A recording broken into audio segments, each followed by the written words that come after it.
Greetings, everyone, and welcome to Knights of the Turntable. This is episode 56, the episode about nothing, because me, the host, I dropped the ball, and we ain't on the main subject this week, but we got plenty to talk about, plenty of L's to hand out, as a matter of fact. But with me, I have Joe Hova. What's up? Oh, he cut the cam on. He want to make an entrance. I feel you. We got D Gut. Yeah. What up, people? All right, so the laptop's cool. The fans running. I feel you. Hey, the upgrade. We have the homie Cicero Holmes from the Spawn on Me podcast. Deuces, what up, good people? What the deal is with the science, aka Stubby Stan in the building. Word. And the homie Sky. Hibbity, hibbity, hibbity, hibbity, hibbity, hibbity, hibbity, hibbity. That's the homie from the Panel to Panel podcast right there. He got the light on, as you can see. Let's go ahead and jump into it and discuss what we have been listening to. What is in your rotation, Joe Hova? What have I been listening to? Evil from Future, of course. Of course. I'm trying to think. That's really the only one that kind of stands out to me. Like, oh, you know what? Last week, remember when we were talking about Pastor Troy after the podcast? Yep. I started listening to more Pastor Troy again. Like, I hadn't listened to Pastor Troy in a while, so I went back and I listened to that whole fucking Face Off album, and my God, that album is still amazing. Or y'all, you already know the tweet that I sent you because y'all had me listen to Kings of Crunk again. Mm-hmm. Yeah. Unnecessarily live in the Walmart with the Panther jersey on before we took that L in the Super Bowl.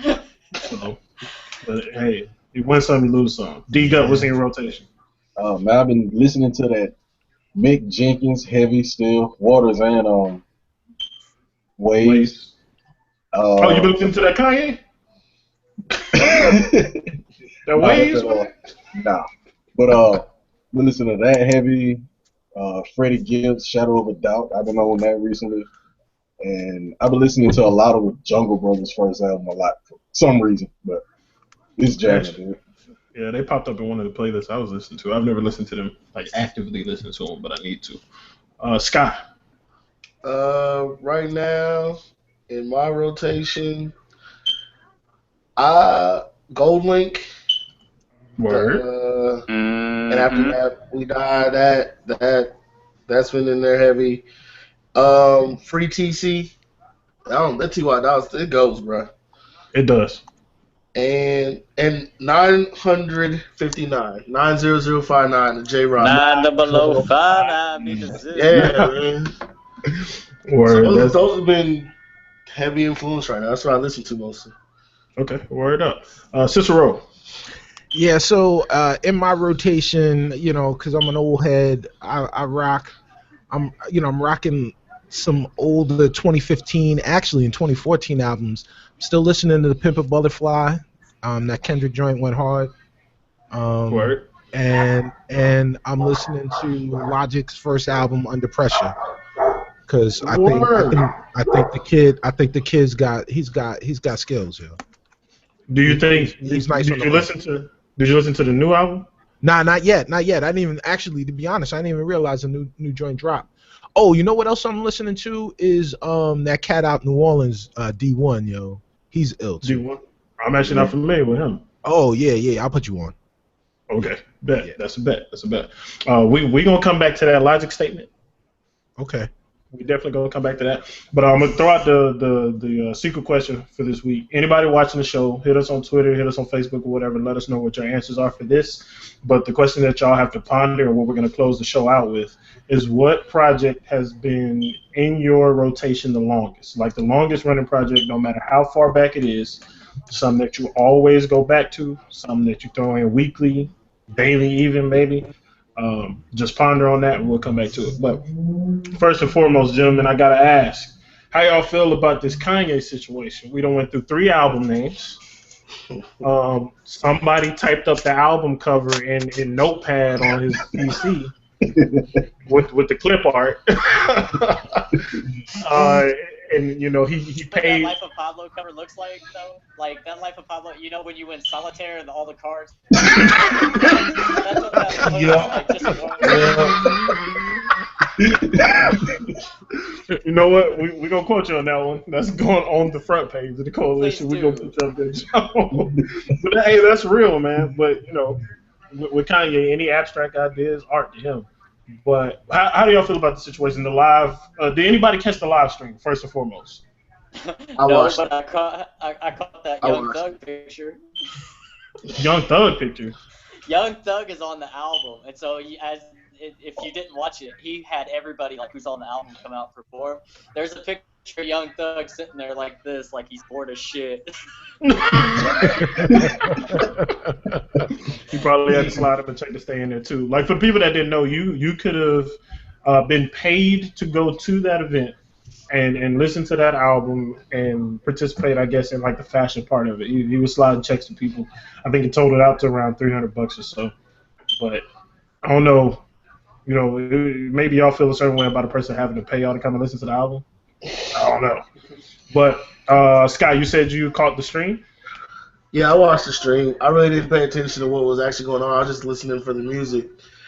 And I gotta say, the intro is probably one of the best intros I've heard in a long time. Word. Was the intro the track with Chance on it? Yeah. Yep. Okay, I heard that. Cicero, did you Ultra get the stream? B, like or something like that. Okay, yeah. I have taken a solemn oath. One of my what are those things called when you do the shit in New Year's? My resolution. Yeah. One of my resolutions was not to succumb to hype. So Okay. I'm not watching trailers. I'm not listening to nobody's mixtape. I'm not listening to like your Hot 16. I don't want to hear you fucking rock a freestyle if it's gonna be on wax somewhere. I don't want to see anything that you want me to pay money to consume before it's actually ready. You want to go into it blind, Completely blind. I don't want, because you know what the problem is right now? That everybody is forming opinions on snippets of things. Word. And they are commenting and creating opinions on the whole when they only have a piece. Okay, And I respect that. yeah, so like, you know, it's like tasting part of the ingredients before the meal is actually prepared, and being like, oh, that meal's gonna be garbage because I tasted the cheese and I don't like cheese. Word. Joe, what were you about to say? Oh, that connection might have the connection conked out on him. Yeah. Wait. Oh, he's back now. Joe, can you hear us? Yeah, I've been talking like the last 20 seconds. My bad. Yeah, we didn't hear none of that. Okay, can you hear me now? Yes. Good. Okay. So, earlier today, there was a tweet that somebody reviewed that album from the stream. Right. Like, how do you do that? How can you even justify reviewing an album that you watched one time? Exactly. Yeah, that's definitely part of the problem, especially when Kanye has changed the track list 3 times and changed it for a 4th time after the stream. Right.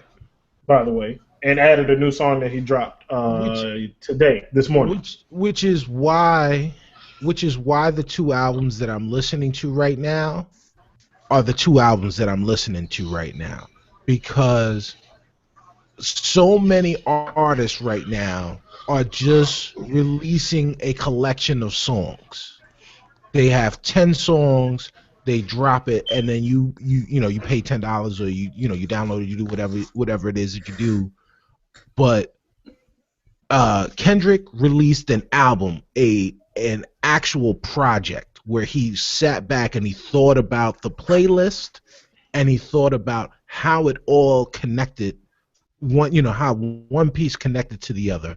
Logic did the same thing with Under Pressure. They were like, there was thought put behind where these songs were going to go, why they were going to go there, and what the story was going to be. What the story was going to be for the listener. They take you on journeys.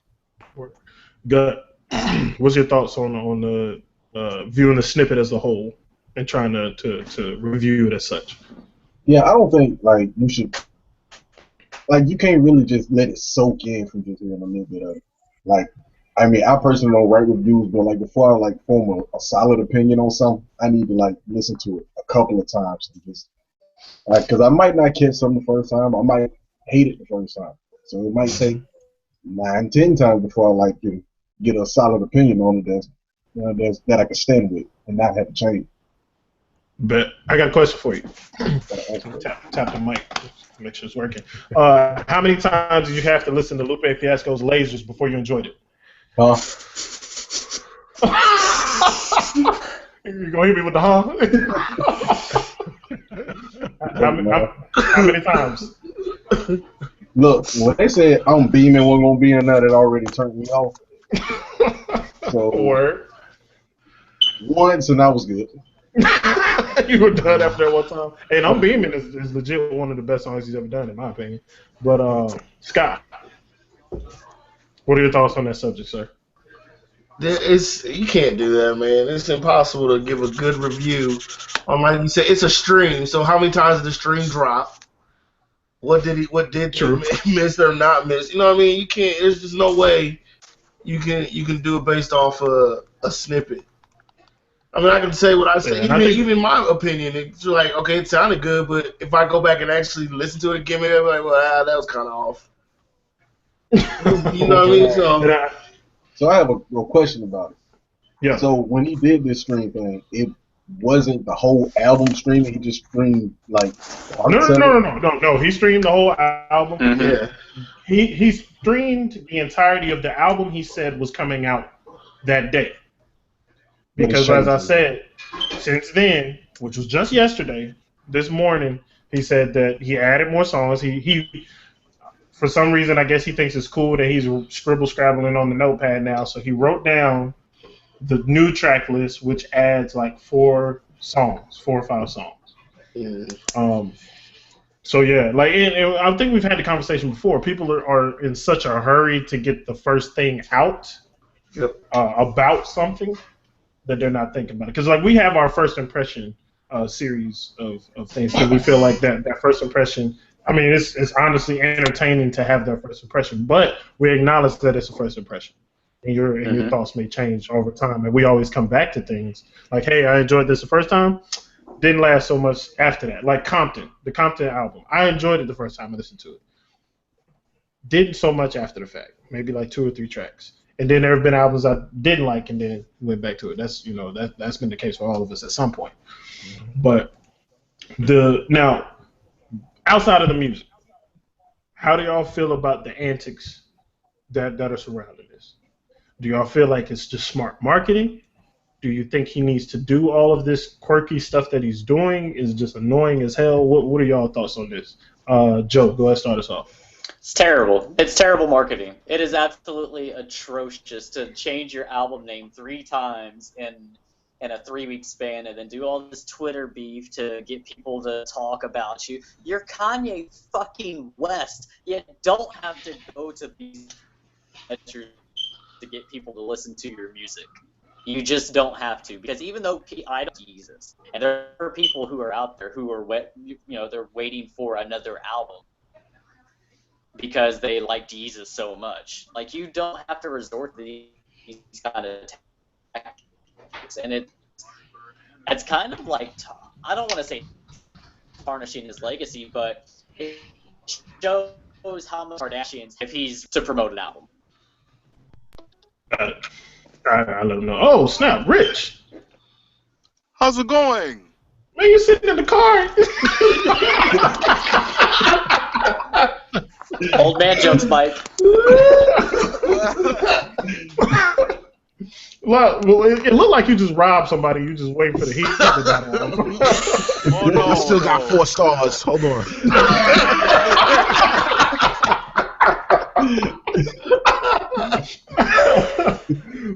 What's good, Rich? Oh, well, I just have one thing to say. Anybody out there that plan to see Deadpool, they need to do that immediately. Okay, so that's what you just came from. That's what's Yeah. up. That's what's up. And I co-sign that wholeheartely because I went and saw that. Agree. Yeah. But are you gonna stay right there? Or are you gonna try to drive home, or I mean, the police still walking the street? Hey, I'm gonna stay here for the show. If you press the X button, you could just go. You can duck down under the steering wheel.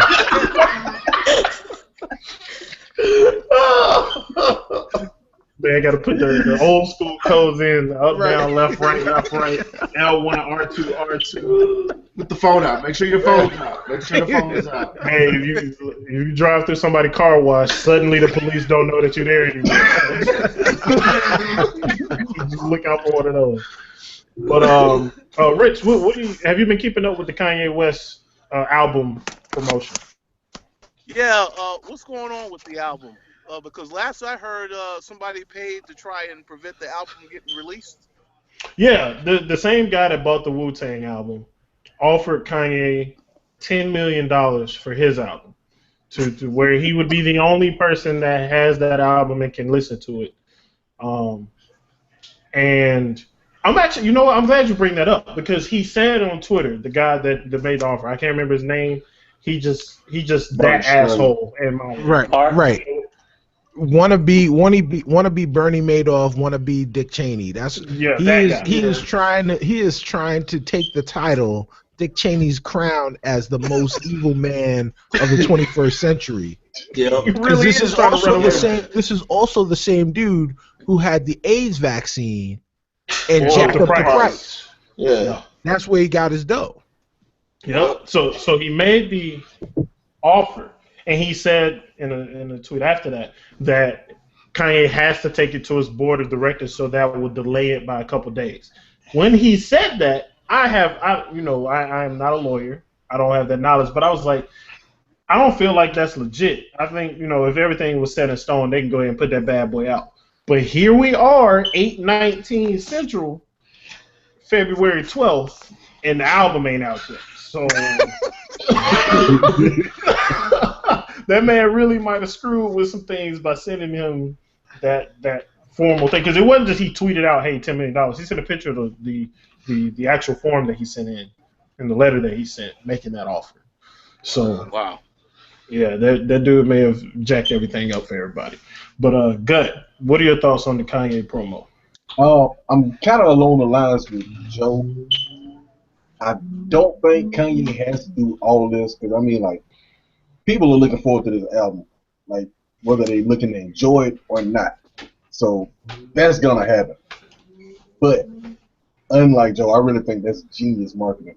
Because ever since he started doing all of this stuff, what has been on the headlines every day, every couple of hours, they're talking about Kanye on the front page of everything. So I think it's genius marketing. I don't care much for the hype they're putting behind it because I just want to hear the music. You can't deny that it's not all over the news. All right. Well, I'll pose a question to you, sir. Would it be any different? Take all the bullshit that he's done right now. Say Kanye was quiet on Twitter like he was before, and he pops up and says, "Hey, this is the title of my album." Would that still not be on the front pages, considering who Kanye is right now? If he just said that much, it'll definitely be on the front page. But by him doing this, he's been on the front page for the past 2 weeks. Okay. So, righteous. I got you. Mr. Holmes, what do you think about this situation? Well, I think that the real answer is it's marketing genius. The reason that it's marketing genius is because we're fucking talking about it. Yes, on a hip-hop show, you're going to be talking about Kanye if Kanye is going to be dropping an album. But I was on the New York Times website today, and they were talking about Kanye West. So, if the New York Times is talking about Kanye, then... And they're talking about him in music and his beef. He released a song that may have been dissing Taylor Swift. It was on the front page of the New York Times website. That's marketing genius. I'm not a fan of Kanye as a lyricist at all. And I'm saying this on the internet as I am actively trying to get Kanye West to be on my show to talk about his video game. As a lyricist, as a producer, I think he is brilliant. As a marketer, he is a fucking genius. Now, the Kardashians, say what you want about the Kardashians know how to market. They can market some chewed gum, and that chewed gum would sell for millions of dollars. He makes them look like dummies. That Kanye West, he knows what the fuck he's doing.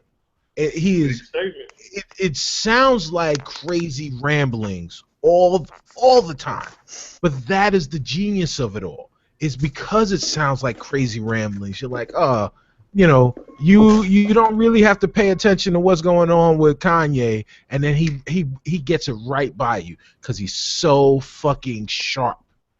Kanye is dope. Kanye is dope when it comes to that, yo. Kanye, come be on our show. Hey, Scott, you got to follow that up, sir. Kanye, go be on this show. Word up. Enough said. All right. So, with all this being said, I appreciate the differing opinions on that. I'm more on the vein of Joe, or kind of split in between. Like, I understand what he's doing to a degree.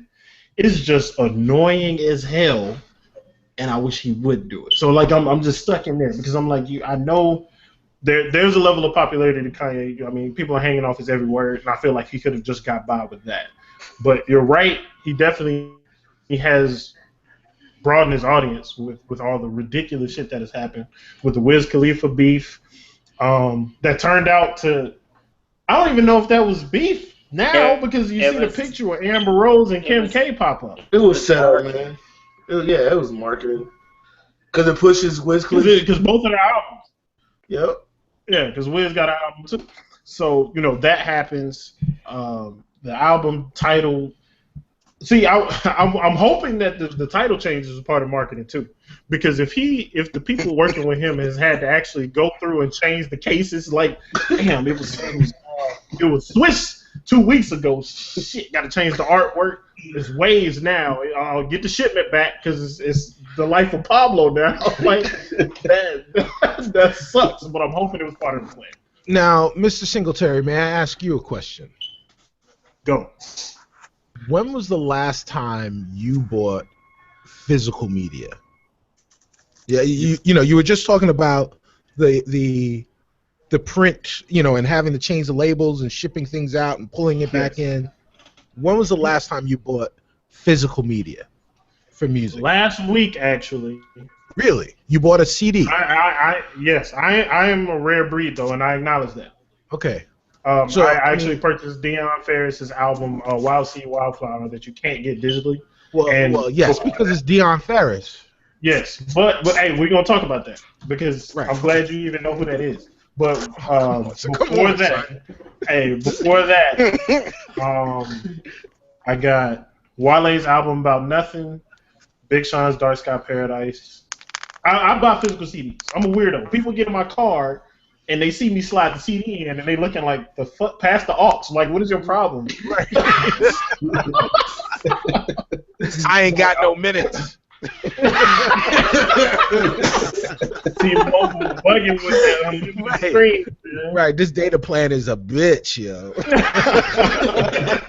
But go ahead and continue where you were going. I feel like I know where you were going. Yeah, I mean, so the point is that every now and then, I'm one of the few people, much like you, I'm one of the few people that still buys music. But what I've done is I've transitioned from buying physical music to just, because I'm buying it from the same place, to buying digital music from Amazon. So I'm just buying, and there are rare cases where, Amazon has this incredible feature called Auto Rip, where if you buy the physical disc, they'll automatically give you the the MP3 version of that same album immediately. And there are times where, which it's head scratchingly dumb, but the physical disc is cheaper than buying the digital version. Obviously, the reason they do that is because they want to get the shit out of their warehouse. It takes up space. But so those are the only times that I buy CDs, and I buy them, but I don't even really open them. You know, they just come, and I've already got the music. I've already listened to the album, and then when I'm in my car, you know, I download all my stuff Wi-Fi, and then I just put it on my hard drive and play it, so I don't have to deal with T-Mobile's bullshit. I got shitty minutes too, yo. So we're talking about T-Mobile like this, right?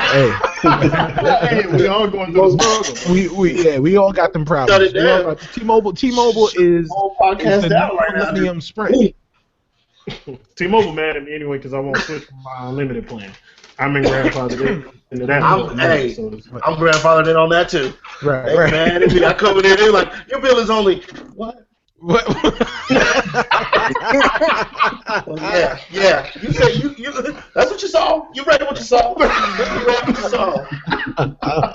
Here's your money. Have a blessed day. Right. But yeah, I mean, I said all of that just to say that in the digital age, it doesn't matter what the album cover is. It really doesn't even matter what the album's name is outside of having people be able to have the conversation. Have you heard Kanye's album, whatever the fuck it's called? You know, right. You know, insert name here. That's true. Yeah. You know, and they don't have to worry about months beforehand having all that stuff pressed and, you know, liner notes and all this other shit and, you know, all that. It doesn't matter anymore.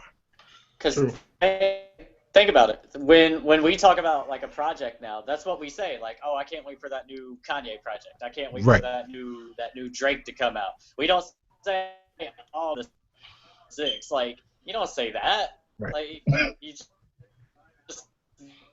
oh. Joe don't say nothing. Joe, you pop locking now. I'm weird. My physicals every now and then. Okay, all right. He came in strong on the last part. Man, that hotel is treating you dirty. You got to give it that 1-star treatment. Right. But about to bust out a cardboard box. They're getting a 1-star review. But all right, so I definitely some more cheese. Hamster wheel popping over there. But I definitely understand where y'all are coming from, for sure. I guess that's just me being hard-headed and not wanting to completely transition into the digital age. I can dig it. Yeah, because I still buy vinyl. Like, I got a box of vinyl, like, right here, like, to the left. So, D-Gut. Yo. What are your... All right, well, actually, here's a question for everybody, and I'll go down the line. So, and actually, Cicero, we'll start with you, because you said you didn't want to, peep nothing beforehand.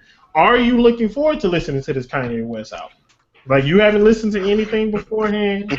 That means you haven't had the ups and downs that we had for the last year. Right. Right. So, what are your thoughts? When Kanye comes on the Spawn on Me podcast to talk about his game featuring his mother, and he tells me that it's some hot shit to listen to, I'll listen to it. If a friend tells me, yo, it's fire, you need to go ahead and get it, I'll listen to it. But before then, it could really come and go, because I just don't think lyrically Kanye's that deep. I don't think he's that dope. As a producer, he's crazy. But I'm not buying his album for the instrumentals. I get the instrumental joint if I could. But as a lyricist, I don't think he's dope like that. So it would take someone's recommendation for me to pick it up. Word. D, go ahead, chime in, sir. Yeah, I'm definitely looking forward to listening to it. I said that the last time I was here. The difference between then and now is with him changing the track list so much and him pulling that that track off by Madlib with him and It's Kendrick. back on. It's back on. It's back on now. It is So on the. He might have a today, chance to like spending my money. So February 12th, 2016, at 8:32 p.m. Central Time. That song is on the track list. Now, when we close this podcast, and there might be another track list out, I can't change that. But as of right now, that is on the track list. Back on the track list. I don't know. With it going through so many changes, like when it was supposed to be dropping so soon, I'm still looking forward to it. I'm not as willing to spend money to hear it. If that make any sense? Hey, we got stream services to check it out beforehand. Joe, are you excited? First of all, can you hear me? Yes. Okay. Yeah. Based off of what I've heard from real friends and from like kind of hype, and then seeing people like kind of like the feature. Yeah, Remix. It ain't gonna work. It ain't working. Joe is really dying out on us, man. Hey, look. For now, put your response in the chat. Put your response in the chat. I think the Lord. It's just not happening, and it is done. But Rich, share your thoughts with us. Well, I believe D Gut already mentioned. You talking about the song with Kendrick, "No More Parties"? Is that back on the track list? Yes, sir. When it was on the track list, I was interested.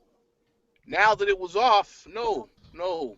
Now that it's back on, they've lost my interest completely. So, I will say this. I will listen to it.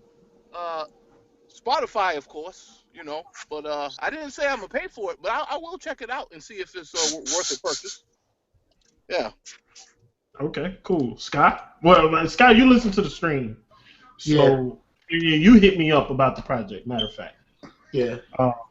And I was mad skeptical when you told me the opening was fire. Like, I understand, but Ultra Beam Light is a very good song. Yeah. Now, I haven't seen the track list, so I don't know if that is the intro or not, but it is. It's still the intro. Okay, so Ultra Beam Light, yeah, that's the intro. It's good. I liked it. I'm looking forward to it. But I'm a Kanye. I ain't gonna lie, I'm a Kanye stan, so. I'm glad you said that, because I got a question for you now. So, Yeezus. Sell me Yeezus.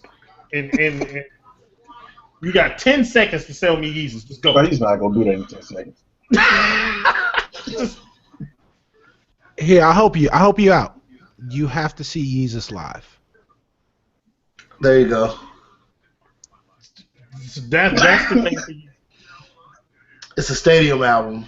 It's a performance album. Performance art. It's a performance piece. Album. See? Gotcha. There you go. Okay. All right. You know what? That's a good one. I can't even be mad at that. That was fire. No, I'm mad at that. You? Good. No. Okay. Okay, I get it. It's art. I listened to that album, and I didn't like it. I came back like a year later. Let me try it again. I saw what Kanye was doing. I can see that being a live album, a stadium album, but it ain't like I got a stadium with me on that CD. Like, he lost me, dude. If he would have quick access to no stadium, he should have put it out. He should have put it out as a live album. I mean, like the DVD or whatever, a live picture instead of just the music, or have it where if you want to buy the music, you can buy it. But you could put out live performances for people to actually understand what you were trying to do. And that's probably what he should have did instead that's of what he should have done. Music. Absolutely. Okay, I can respect that. Because I can't even I can't dispute it because like Gus said, I ain't got a stadium to go and be like, nah, this garbage. I can't dispute this. Like, they're like, go rent out a place or something. I'm gonna go down to the Spurs court and be like, "Yo, can you just like run this for me real quick?" Man. One good time. Yeah, just one good time, one rotation, man. But all right. So, anybody got any last words on Kanye before we move on to the next subject? Everybody good. Everybody said their piece. I hope he Joe, uses more Mad Lib beats than that one. Yeah, man, that man sent him 3 CDs. Hey, Metro Boomin did do a joint on there, and it's fire. Yeah. All right. Okay. And then Joe, if you are saying something, we can't hear you. So we'll get to on the next one. All right, so the next subject. We all know that Meek Mill took the L'est of L's last year. The hugest L in hip hop was delivered. We talked about it on the show and in our end of the year list, and he was the recipient of that golden statue, the golden L. He was given that. So apparently, in an interview, I believe it took place at the All-Star Celebrity Game or something. I know it popped up on Twitter. Everybody's talking about it. Meek dropped a new song months later. A new diss against Drake months later. And it was dope. And Drake gave him that third round. What does this mean? And does it benefit him? Does it hurt him? What does it do? Cicero, start us off. It really doesn't do shit. I mean, he's already lost. Like, you already lost. Like, you know, so you down by, like, all right. I mean, it happened at the All-Star game. You're down by 35, and then you hit a 3-quarter shot at the buzzer. Now you're down by 32. I mean, it's a dope shot, but you still down, yo. Like, what fucking difference does it make? Like, you know, like Jay once said, you made it a hot line, I made it a hot song. I mean, he had a line. All right, there you go. You got yours now. You know, so now you're not completely embarrassed. Cause really, honestly, let's really talk about it. He got his ass whooped. He got Ether so bad that everywhere he went, that's all anybody wanted to talk about was the fact that he got Ether that bad. So he went back home listening to Rocky, like he listened to all the inspirational music. Hearts on Fire. He's listening to Eminem. You know what I'm saying? He got one shot. He got one shot. Right, exactly. And then he was inspired and he wrote this one. He got this hot verse so that he could come back at this dude, so he could stop hearing motherfuckers talk about how he just got destroyed. And Drake, in the brilliance that is this dude, is like, yo, you got that, son. Because I understand what it's like for you right now. Because all anybody wants to talk to me about is how I destroyed you. I destroyed your manhood. So I'm gonna let you live because I'm Canadian. I'm gracious, Eddie, and I'm gonna let you go ahead and have that because you need this. You need this for your life. So he gave it to him because Drake is nice like that. Yo, he's a cool cat, man. I dig Drake. Or we're going to come back to that, but go ahead. What are your thoughts, man? No, man, it's too late. It's too late. That's like, okay, like they do like a freestyle battle, and you're supposed to come with the rebuttal the next round. That's like coming back at the next event with a rebuttal. It's too late, man. Remember when you said 6 months ago? So, I mean, I ain't gonna say people don't care, but all it's gonna do is like, look, it's gonna reflect negative on him. So like, take the L. If you're gonna keep doing what you're doing with your music, keep doing it. Ain't no need to go back to that. You don't wanna stir them problems up, man. Yeah, just don't go on an interview like boasting about that victory that Drake just handed you. Like, just don't even talk about it anymore. Just, hey, so you released another diss track. And how about, hey, you heard that Kanye album? Just cut them off. Like, just cut them off. Don't even let them ask you the question. just go and move to something else because it's over with. But Richard Bailey. Yeah, it's definitely over. But I'll just say this: there has been a video circulating.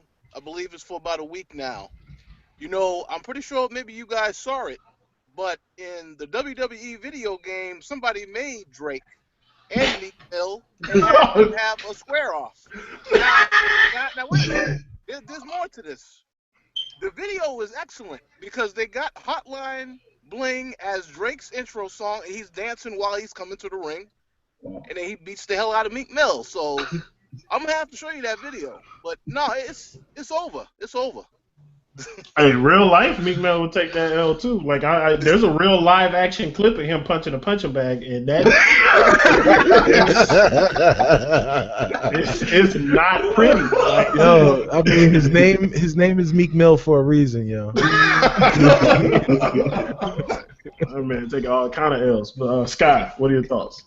Man, I look at it different than y'all. It's, to me, I think people are like, okay, he finally threw a shot and landed. Maybe what this DC4 hit for? Let me check out DC4 just to see what maybe he did. Because let's be real, wasn't nobody finna check for nothing if he didn't say nothing back. Yeah. Now people are more apt to say, okay, Meek, you do have intros. Let me at least give you an intro of DC4 and see what you got. So that's how I look at it. And then, I mean, Drake giving it to him. Like I said, Drake is the pettiest of all petties and may have a whole 3-4 songs on the views just about me. And how he fucked Nicki before he fucked me. You can have a whole song called "Nigga, I really did hit it first." Word to Ray J. With Ray J on the hook. You know what I mean? No, if Drake really wanted to be petty, he should have said, you know, you can have this win. That's your wedding present. Like, that's. Yeah. That'd be petty. Then they throwing hands. And I mean, I would say that then they throwing hands, but like I said, that punching bag video is a real thing.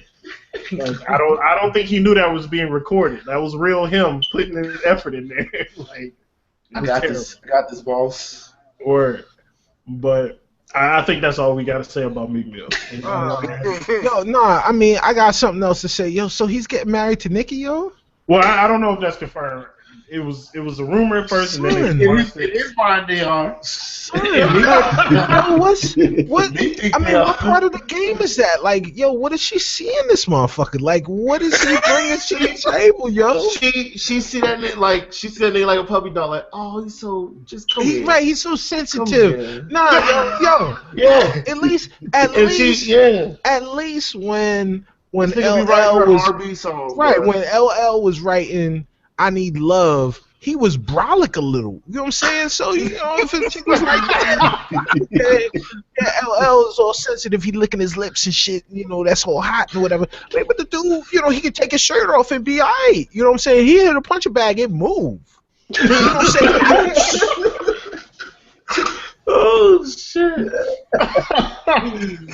That's a valid point. That's legit. And I've been baffled by the Nicki Meek combination. I don't understand. It's gone on too long for it to be a publicity stunt. Past that. Like, if it would have just shut off at a certain point, like, okay, cool. It was publicity. You know, they did the tour together. That's what's up. Now him getting dragged by Drake. That's bad PR for everybody. Like, wow. She couldn't leave then. She couldn't leave then because then she'd be the insensitive. Like, oh, look at this insensitive. Son, she'd be the smart one. What are you talking about? I'm just saying because people were invested. For whatever reason, people were invested in them being a couple, and they were fine. Like, most people were fine with it.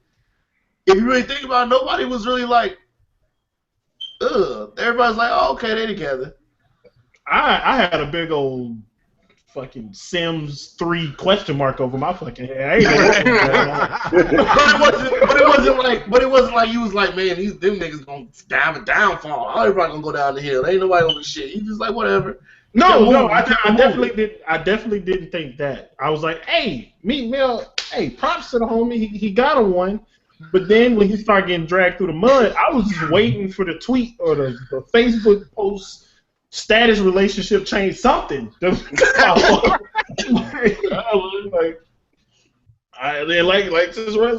he said, what part of the game is that? Like, what is the, like, you know, there's no business power move to be gained from it. Right. Probably not. That's probably really what it is. There's nothing. There's no. If she leave him, she leave with nothing. So. But she ain't got nothing right now. She holding on to nothing. No, she has her movie coming out. And what does it have to do with this? That's maybe that whole time we thought she was like caring for him or whatever. She was out there getting her act on. She wasn't with him. They just couldn't say they was broke up. Why can't you say you broke up? Because Meek would have committed. Maybe Meek said he gonna kill himself if she left. Well, I mean, just say, maybe that one comment. If you leave me, I ain't gonna be here. Right. Well, I mean, he literally had nothing left. If she left him, what else he got? He ain't got his rap career. Cause she probably told him to leave. She probably told him to leave. Like, I need you to pack your stuff and go. All right, if you do this, this what you gonna do? That's how you really gonna do it? You sure that's what you wanna do? He said it with that tremble in his voice. This man, hey, you heard it here. Bottom lip quivering. You heard it here first. Meek Mill is holding Nicki Minaj hostage. Listening to Brian McKnight songs. One last cry.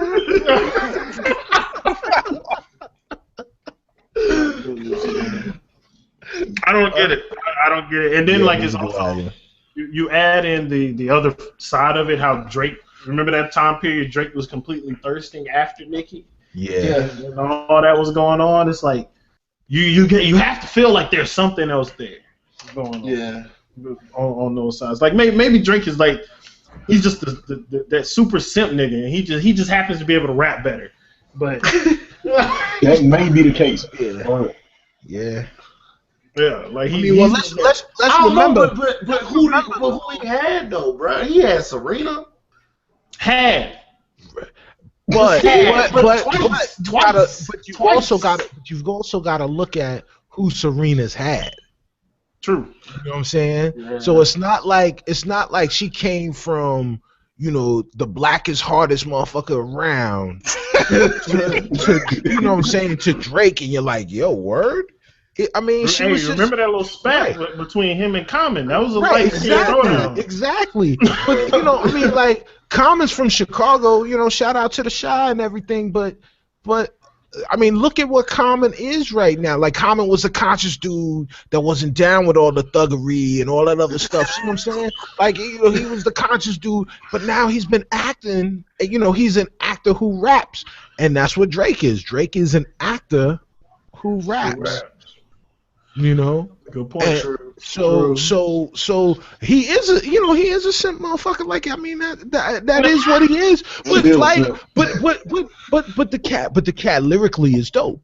The cat lyrically is dope. Like, I don't know how y'all feel about your boy Childish Gambino, but lyrically, I think the cat is dope. I think you know what I'm saying. I'm Childish fan. Yeah. But again. I hear a lot of people. Matter of fact, I hear a lot of people who you wouldn't think are hip hop fans, aka light skinned people, would say that Childish isn't a real rapper, or that hip hop fans are. But I'm like, yo, I listen to what he says, and I'm a hip hop. Like, I am hip hop. I was born in the '70s in the South Bronx. I mean, you don't get much more hip hop than that. Word. So like, I like the dude because lyrically he's alright, and he comes off the dome with great creative shit. He's not taking words like remember and changing them to member, and now I gotta listen to this dumb shit that you're saying. You're saying 3 words. Remember dad. He was bad. You know what I'm saying? And I gotta try and remember. You know what I'm saying? I gotta try and fucking decipher what the fuck you're trying to say right there. You know what I'm saying? Like, he can create a story for me. Right. Drake creates stories. These are lyricists. And that's part of the art that has been missing in the game right now. And there are a couple of dudes that are doing that. But the dudes that are doing it the best are dudes that were actors first and then jumped into hip hop in a real way. Cicero, you opened up a beehive. You opened a can just now. Yeah. I mean, I do that from time to time. Hey, you know what? Bump the rest of the Drake Meek Mill thing that's dealt with. We going into this conversation now because I told you we wanted to come back to Logic. All right, so here's my problem with Logic. Okay. When you just, all right, Jay-Z, do you listen to music or do you skim through it, right? If you skim a Logic album, okay, the last one, the mixtapes or whatever, it sounds fire. The production's dope. Yes. The skits that help put together will paint a picture. Yes. But when you listen to Logic, that man say some wild shit to make shit rhyme. Yes. Yes, he does. Yes, he does. But he also, in between that, composes great songs. So like Under Pressure has like 6 tracks on it that are just like that are exactly what you're saying right now. Are random phrases, just random phrases that are tangentially connected to the phrase before it, to the line before it, and at the end they both rhyme. And he says it with, he has a nice cadence, so it's set like, so if you're not paying attention, it sounds like he sounds dope. Like this motherfucker's ill. Yeah. But if you actually hear the album, then you're like, oh, okay, well, wait a minute. But at the same time, there are records on that Under Pressure album that are straight dope. Like the joint he does with Nicotine, the Nicki joint. That's ill. That's ill. The Nicki joint is fine. That joint is ill. Like, you know what I'm saying? There are a few other records on that album that you're like, okay, this kid has talent. And I've heard him spit like straight off the dome freestyles. And that's another thing that my favorite MC of all time is KRS-One. Right? Okay. Nas reigns supreme, but he says some shit. Like, if anybody knows me on Facebook or whatever, my profile picture is me and Chris. You know what I'm saying? Oh. Chris came from, my pops is from the McKinley houses. Chris came from the from the project, like damn near right across the street. So, like, you know what I'm saying? We right there. Chris said this shit that I can't ride with, which is that a freestyle is any rhyme that nobody's heard before. And he knows that's not the truth. He knows that's not in day and age. Absolutely not. Well, not in any day and age. Not in any day and age. That is not the truth. Everybody knows that. And Chris knows that. But, when you're sitting around and you're 50-something years old, like, I don't want to have to remember, I don't want to have to create a fucking rhyme, off the top of my head. Like, you ain't heard this shit before, so let me just say this shit. But the thing I like about Drake, the thing I like about Childish, the thing that turned me on to Logic was I saw all of them spit freestyles, and not just a hot 16, like a hot 48. These motherfuckers went 4, 5, 6, 7 minutes of just straight off the dome. Okay. And it was fire. And I was like, okay, y'all are lyricists. Y'all good. You got it. I respect that. I feel like the actual freestyle is a dying art. Right. In the mainstream. Right. There are people that are not in the limelight that can freestyle their ass off all day, every day. Now, I'm gonna need you to link me to Drake and Logic's freestyle though. Okay. Because I've heard Logic freestyle and they were written. Same situation with Drake too. Well, actually, Drake tried to freestyle. It was way back in the day. It was before he blew up. Okay. You know where I'm going with this? With the BlackBerry with the side stroke. Drake tried. Right. But people like Kendrick.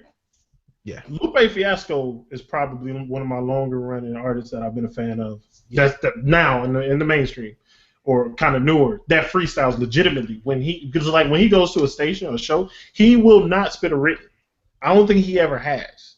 He is going to freestyle off the top. Right. Who's this? Lupe.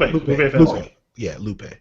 Yeah, Lupe is crazy like that. He might say some wild shit. Yeah. Off the top of the head, but he's gonna say it off the top of the head, legitimately. Yeah. Go ahead and chime in. I don't know. I just speaking on that Logic freestyler. I actually did see him freestyle. I can't remember whether it was on Sway or Big Boy's Neighborhood, but he actually got off, and you can tell it was a freestyle. He got stuck in certain places, and he got a certain phrase to go back to. Yeah. Okay. By him coming back to it and keeping going, it might have been Sway because I think he did the 5 fingers. But okay. Speak it into truth. There you go in the chat. Boom. He was ready. I mean, you asked me to do it, so I'm gonna do it for you. Yeah, and it was the 5 fingers of death. Yes. Yeah. Yes. All right, cool. And that's how you know. That's what I love about, like, Sway's a little wild. You know what I'm saying? Like, what's the name of his clothing line? Nobody knows. But the thing I like about that cat is that he understands the game well enough that in order for you to do the 5 fingers of death, you gotta come off the dome.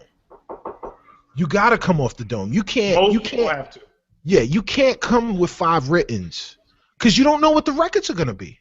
One artist has, though, Who's I that? know of. Brother Ali came with 5 writtens. Word? No, Brother Ali had 4 writtens. 4 writtens in the freestyle. 4 writtens in the freestyle. My bad. Oh. 4 writtens in the freestyle. Damn, that's too much work. You might as well just do 5 free. Like, I mean, what are you doing? You're sitting around, you're listening to hundreds of beats and making fucking rhymes for them? Like, all right, well, if it's this tempo, I got this beat. I got this joint. And if it's that's how a lot of people do it. That's what it was. Yeah. Like, real talk, a lot of people do that now. How much effort does that take? Like, if you're gonna put that much effort into having a rhyme that you can remember, just work on your craft enough so that you could just do it off the dome. Yeah, I respect that. Now, question before I get everybody else's opinion: do you follow rap battles at all? Yeah, every now and then. They get kind of wild for me because it stopped my time. Stop my time. Hey, I will tell you, some of those dudes come off the top, and it's the hardest stuff you ever hear. Yeah, like those dudes. Yeah. I mean, they have to. You're in front of an audience. They paid the show, so you always have to prepare. And a lot of people bring it up. They feel like that's the most authentic representation of hip hop that we have, to a degree.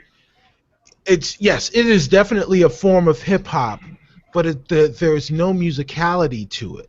Right. So there's a form of lyricism, but there's no it's a form of poetry, and that's that is the rawest form of hip hop. Like, that's the wheat out the ground, but you haven't ground it up. You can't make bread out of what you see in rap battles. You can't make it doesn't translate for a lot of right. It doesn't translate to a record, to an album, and I mean, you can't make bread. You can't make bread. Yeah. From I'm dope, son. I got bars. Stop my time. Off the top. Word.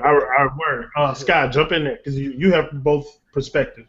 The people that freestyle on these radio stations, the people that actually freestyle, and the rap battles. You follow all of that. So what are your thoughts? Like you said, the 5 fingers, man. If you're really sitting around writing beats to certain tempos, I'm like, you shouldn't even ask Sway to do it. As soon as Sway say 5 fingers, you should be like, nah, bro, I'm good. We ain't gotta do that one. Cause I feel like the people that really went in on 5 fingers were the ones that really went off the top because you had to figure out what you're gonna do. And I think that was a way for Sway to try to weed out the people.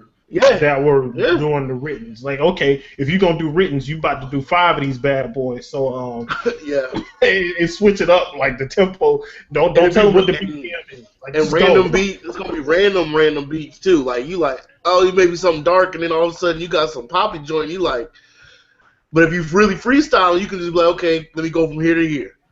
Yeah. But if you have written, you're gonna be sitting there for 30 seconds, like shit, that don't fit. Well, I don't know. I think it's a little different though, cause like I'm not as good as a freestyler as I am a writer. But I know if I write something, I can easily translate that to different tempos. This is not that hard to pick up the pace. It's more like a move. So if I got something happy, I can do something happy. If I got something mean and like bars, grimy stuff, it's not that hard to translate it to a different beat, I think. Okay.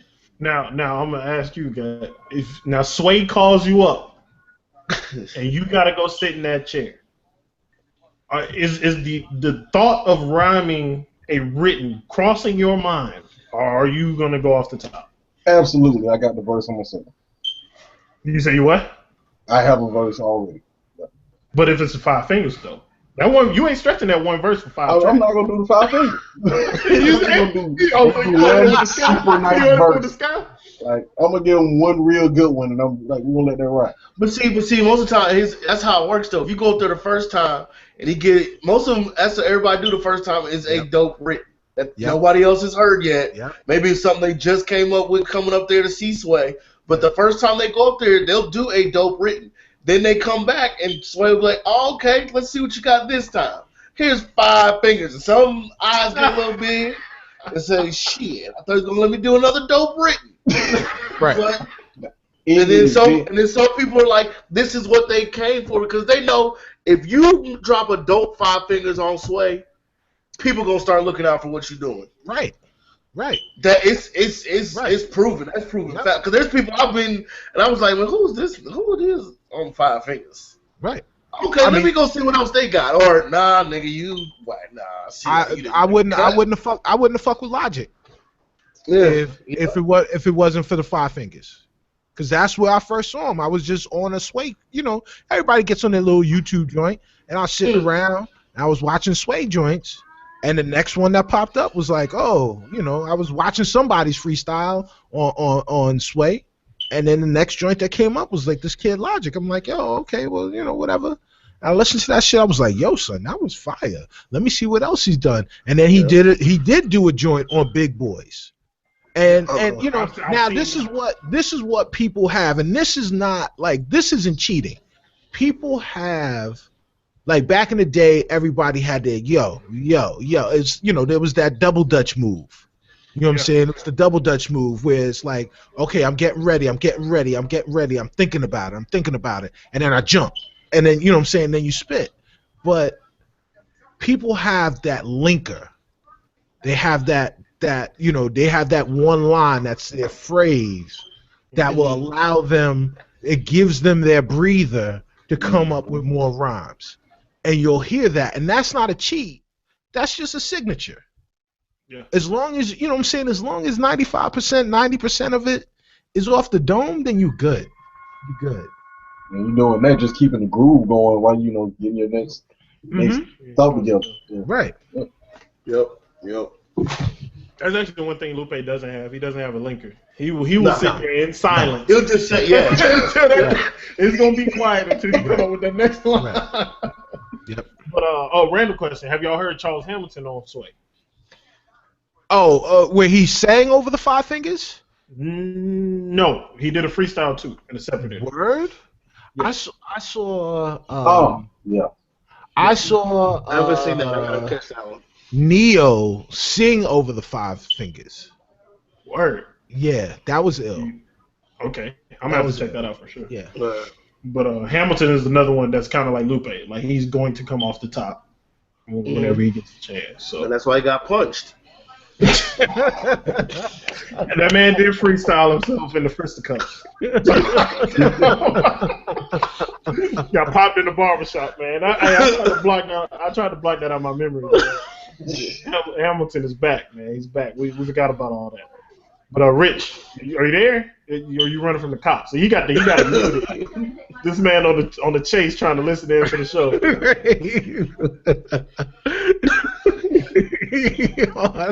really good. Alibi. Look at the show. I was on the show. What are you talking about? He changed the station to the joint with JB Smooth on it. He listened right. You're on Los Santos Talk Radio right now. Yeah, that ain't no picture AVI. I was just sitting still. I was focused. I was looking. With my black cape on. Oh, he got his iFruit 6. Man, getting switching cars right now. He in that garage in that paint shop. Yeah. Get a new color real quick. They ain't gonna recognize this. I just went in the same building because it's school out that bad boy with a different paint job. But let's go ahead and move on to that last topic, where you had to think about what your longest running project in your rotation was. Joe is no longer with us. His hamster gave out, so the internet went with that. But he did hit me up, and he said this on the last couple shows. AT Aliens is his. Mm-hmm. That is his forever go-to album. So yeah, anybody that's a fan of the show, y'all know that the AT Aliens is one of his favorite projects ever. So I'm not even surprised by that at all. He also said that I know his thoughts on Drake and Meek Mill. I'm pretty sure I do, and is that Meek Mill is holding another L one more time for the 99 and 2000. So, but D Gut, what project stays in your rotation? And feel free to give us a couple of them if y'all want to throw them out there. Two strong ones for me are gonna be Atmosphere's albums. All of them. Not one of them, really. All of them. Like, I'm gonna go with God Loves Ugly and You Can't Imagine How Much Fun We'll Have. The second one came out in 2005. God Loves Ugly came out in like 2001. I wasn't known to him then, but I went back and did the homework. But once I found him, like I said, I was in a place in life, man, it just spoke to me so vividly then, and it still speaks to me that way now. So if I'm just riding, like I drive for a living. So just about every shift I have, I'm going to play either one of those albums, like hands down. All right, word up. Scott. Well, we talked about this man earlier, and my man said he wasn't a lyricist.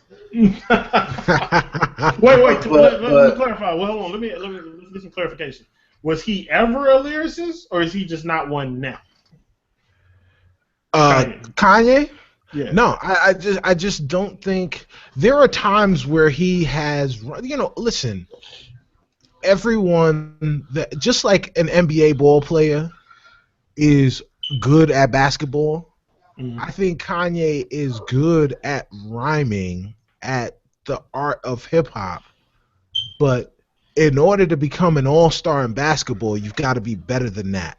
In order to be considered a lyricist in hip hop, you've got to be better than that. And I just think that if it was just his lyrics that made Kanye would not be the icon that he is. So there are times where he does nice shit, just like there are times when J.R. Smith scores 30 points. But I'd never make him. I mean, he's the J.R. Smith of hip hop, offensively, lyrically. I was gonna frame that up for you if you did yourself. So there it is. Right. J.R. Smith, he's the J.R. Smith of hip hop lyrically. I hear Gus' laptop charging up, so he got that response coming. Right. He's about to come with the heat, man. Woo, woo. All right, go ahead, Scott. But for me, it's 2004's The College Dropout. Okay. I was literally on my way out of school too.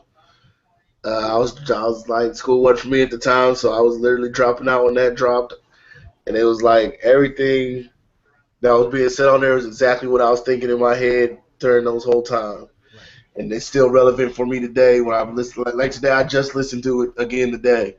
After listening to the stream yesterday, I was like, well, let me go back and listen to what he used to sound like, and it was just like that whole album from beginning to end is perfect to me.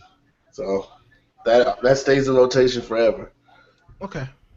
I can't even knock that because he was speaking directly to you at that particular moment, and I get what you're saying, because at that point he was writing songs and not trying to write rhymes, Yeah. and I just didn't think Yeah. those songs were all that great and insightful. But if they were speaking to you, then my opinion, it's all subjective. Oh So yeah. Oh yeah. I just happen to be right because I know hip hop. I hope you don't get no more bacon cheese fries. Right, yeah, I ate them shits. I ate them all. No more come your way. Right, they gone. All right. Mr. Holmes, Yes. what are the mainstays in your hip hop rotation? So, like Sky said about Kanye's College Dropout, it was it spoke to him because he could live the lyrics. The most formative album of my life, the album that literally made me fall in love with hip hop forever, and quite frankly changed the mental makeup of who I was at the time, was Boogie Down Productions, Ghetto Music, A Blueprint of Hip Hop. The blueprint. Yeah. Um, from beginning to end, that album was crazy. So you think about You Must Learn, right? He's sitting there and he's talking about um, you know, Garrett Morgan and Harriet Tubman and Madam C.J. Walker and any of those people that you didn't know at that particular moment, you go and you look them up. But at least that's what I did, and I Yeah. learned about black people, black Americans that actually did shit. You know what I'm saying? Because we were taught that we were nothing, or we weren't taught anything about who we were, and have a sense of pride in this skin color as we get fucked with the cops and all that other all the crazy bullshit that we go through. What kept me sane was the fact that I had this level of pride, and it made me turn around and seek out more stuff about who we were as a people, as across the diaspora of the entire world, what black people were able to do. You look at Why Is That, and he's talking about Bible verses, Genesis chapter 11 verse 10, and I listened to the album, and then I grabbed my Bible and I read that shit. You know what I'm saying? Like, that shit is crazy. That shit is That's one of my crazy. favorite things you said. That Huh? first there. What was Oh, that? you- That first right there, You Must Learn. Yeah. That was amazing. I love Yeah. hearing that. Like every time I Yeah. listen to it. Yeah, and then you got Black Cop, you got Bo, you got, what I'm saying, like, I mean, you got all of these different, and then he breaks down Breath Control, where he's got one of the and then Gimme That, where he's got one of the illest lines ever. That's it, that's all, sing no more, no less. The sound was created by DJ KRS. That shit is crazy. It's fire. And so Chris could do no wrong in my eyes lyrically. Sometimes he says some crazy shit, but that's cool. Like, I could spit, I could talk to him about that. But that Boogie Down Productions album, all day, every day, in the entire catalog, I'll do that. And then my other joint is one of the greatest hip hop albums of all time, The Fugees' The Score. That shit is a masterpiece. From beginning to end is a masterpiece. Absolutely. It is a masterclass in what hip hop is. Like, the shit got hard, the shit got smooth, there was lyrical joints on there. Wyclef was out there just doing crazy shit. I mean, it was they had skits. It was the illest, yo. The score was a masterpiece of an album. I can listen to that any day, all day. All right, so I should have let Cicero go last, right?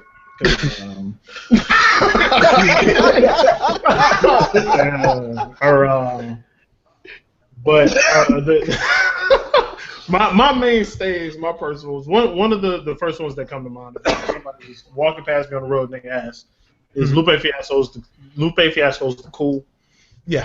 Yeah. I mean, it kind of fluctuates between the cool and Food and Liquor, but I listen to both of them all the time.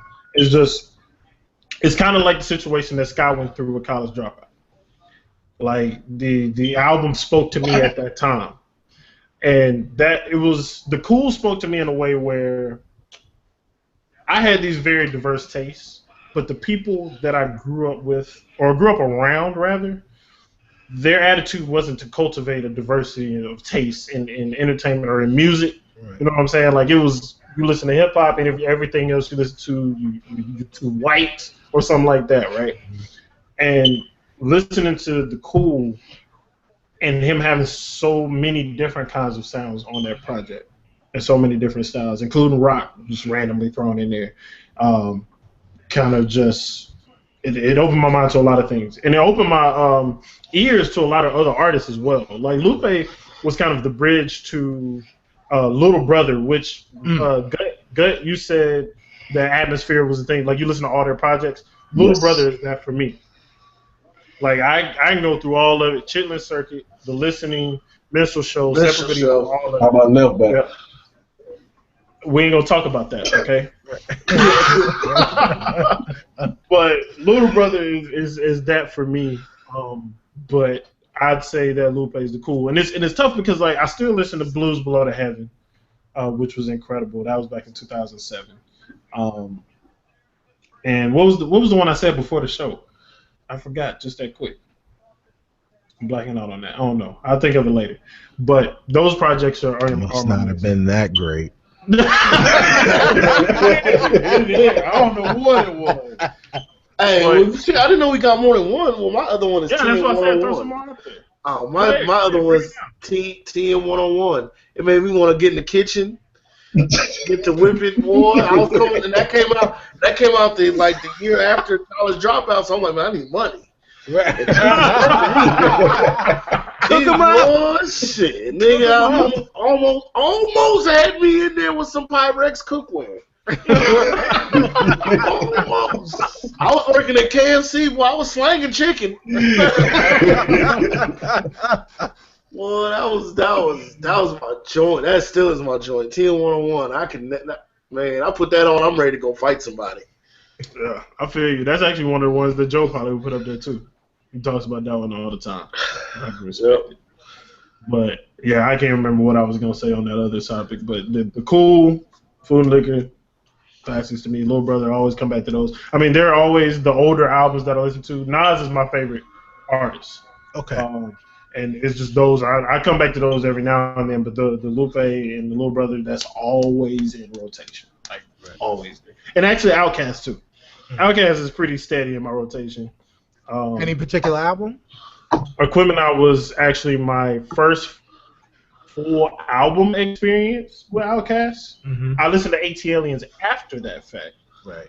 And catch me on a different day, and I'm going to say one is my favorite over the other, but I love both of those. Stank on ya. Crazy thing? This might be blasphemy. I didn't like Stank on Ya that much. Blasphemy. Yeah, I love Stank on Ya. I'm sorry. The skits were fucking hilarious, but I did not like that one as much as the other ones. But I don't feel like they have a bad album, though, at all. Right. No. Whole catalog. And we had like an Outkast thing specific. So actually, Andre 3000 show. So I've been listening to a lot of Outkast anyway because I went back and listened to everything. Because once you start, you can't fucking stop. It's like getting caught in one of them YouTube black holes, man. You hit that link, you go through every freaking project in the 90s, and it's 5 o'clock in the morning. You got to go to work in a couple hours. Well, see, that's Kanye for me, because I'm listening to Late Registration, then I got to listen to Graduation, and then, you got to listen to him. You're right, but see, with Kanye, I run into a brick wall with Kanye. That Jesus. I hit that brick wall, bro. Yeah, I ain't gonna lie, man. It's a tough one to get through. You're telling me. I just tried. It's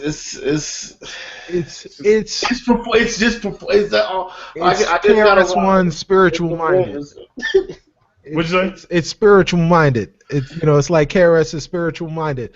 The only difference is Chris had 10 albums before Spiritual Minded came out. Kanye had 4. Man, five. Oh, my bad. Just one more. My bad. I ain't mean it like that, man. I'm just saying, man. Hey, you better go give me. Oh, my bad. Didn't count one, nigga. My fault. I'm good then. What were you saying, Gut? I was saying I try to listen to Yeezus. When I get to Hold My Lip and Chief keeps singing, that kills it every time. That's one of my joints, bro. That's how it goes. Because Chief is a fool. He was legitimately drunk recording Yeah, that. of course. Of course. Not every abstract idea is art, man. Right. That's my go-to. Right. With a lot of the Kanye stuff now, like, But I feel like he did that to get it out of his system. But then Like, get it out of the system. To me, okay, with the stream, what we heard from the stream, what I heard from the stream, I feel like he got out of his system. Okay. Okay. I thought you were talking about Chief keep being drunk out of the system. You were talking about Kanye getting Yeezus out his system. Yeah. Okay. That's what I feel like he did. Yeezus. That was his. He purged I don't the get too. Yeah. That was his. I really want to see what I can do, and if these people really gonna buy it, and they bought it. That's a blank CD, man. Come on. Yeah. With a piece of tape on it. Yeah, and people was like, "Oh, this is amazing." That was like, remember Pootie Tang? And Pootie Tang made that record. You gonna buy it, man. It's hot. Right. And that's what Pootie done did it again. And then people ate it up because he turned. But then he did the best thing he could do for it and turned it. It's like you say, it's a performance piece. Right. If you don't go see that show, then none of that makes sense to us at all. Of course it doesn't. Because when you visually try to see what he saw, you ain't gonna see what he saw. Right. In that music. Right. A lot of that shit is dark these days, man. A lot of that shit was dark. But if I saw him actually perform, I'd probably be like, okay, I see where you were going with this. But I didn't see. I saw snippets of his performances, but just like YouTube clips. But to see the whole thing together would probably make more sense. Chance did with Because of the Internet. Right. That goes. Oh, you're talking about Charles? My bad. Charles. Yeah, did with Because of the Internet. Yeah. Like I could, but his Because of the Internet made sense to me though. But right, because he's a lyricist. I'll give you that. Yes, absolutely. I'll give you that. The thing that Kanye should have done was he should have followed in the footsteps of another much maligned Chicago artist and created a Trapped in the Closet style video for Yeezus and release it on DVD or some streaming, something, like streaming on Amazon Music or Google, whatever. Or I play iTunes but give people the ability, because you can't understand it is a concept album without the visual. It's a visual concept album without the visual. That's like giving somebody a pizza that ain't cooked. I thought he was going back to right. It's my pizza with party slices in it. Right. It don't make no sense. Right. But it's a pie. Right. It is right. And you don't cut it into pieces. No, listen, internet. Pizza literally means pie. You cut it into slices. It is made that way so that you can enjoy it that way. Don't eat. If you get a fucking pizza that's cut into pieces, kick your delivery man in the shin and smash that hot ass pizza over his face and tell him to bring you back a pizza cut correctly because it's a fucking pie. I understand. I'm out. I wish my mic wasn't connected some shit so I could drop it.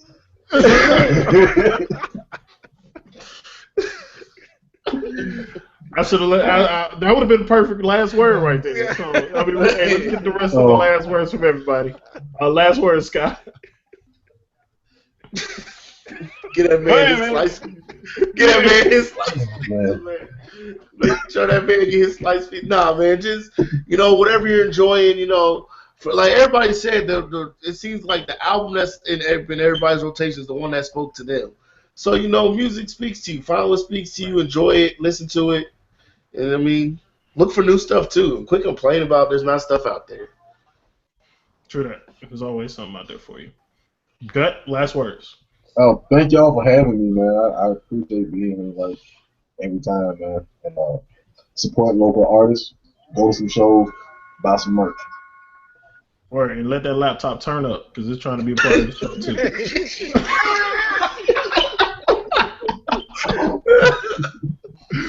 All right, Cicero, you want to leave it at the piece of slices, or you want to throw something else out there? Let's be real for a second. People out there, support hip hop. Support hip hop. Learn your history. Learn hip hop and understand what it is. Understand where it came from, so you can understand where it's going, and make sure that the artists that you support drive the medium forward and not in circles or keep it stagnant. And that's a good note to go out on. Of course, business as usual.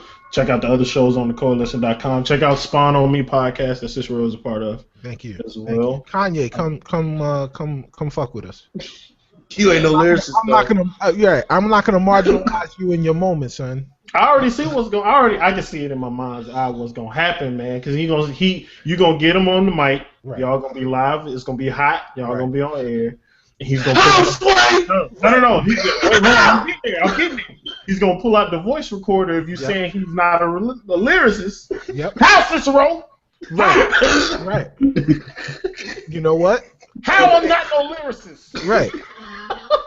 Right. My mama died. I dropped out of college. I made them Red Octobers. Nike ain't shit without me. You ain't did that. You ain't did what Adidas doing. Right. Kali ain't gonna be on no Puma. Who knows? Clothing line. Who knows what it's called? What is it? What's it called? Nobody knows.